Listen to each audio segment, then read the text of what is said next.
সবকিছু মিলে মনে হয়েছে যে একটা দলকে অথবা দুইটা দলকে খুশি করবার আকাঙ্ক্ষাকে সামনে রেখে একটা আবেগহীন, ভালোবাসাহীন, দরদহীন গণ অভ্যুত্থানের প্রতি ন্যূনতম আবেগ না থেকে এটাকে ড্রাফট করা হয়েছে। একক ইউনিট আকারে, মাইক্রো ঘটনা আকারে দিবেন, তখন যে মর্যাদা থাকবে 10টা ঘটনার সাথে মিলায়ে দিলে মনে হবে এটা অন্য 9টা 10টার মতোই দশম ঘটনা। এই ঘোষণাপত্রটা পড়ে আমার সেটা মনে হয়েছে। এবং সর্বশেষ যেটা আমরা দেখি নাই সেটা হচ্ছে ঘোষণাপত্রে একটা গাইডলাইন থাকে।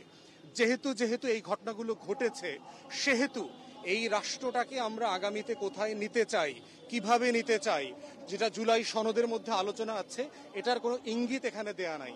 তো সবকিছু মিলে মনে হয়েছে যে একটা দলকে অথবা দুইটা দলকে খুশি করবার আকাঙ্ক্ষাকে সামনে রেখে একটা আবেগহীন, ভালোবাসাহীন, দরদহীন গণ অভ্যুত্থানের প্রতি ন্যূনতম আবেগ না থেকে এটাকে ড্রাফট করা হয়েছে।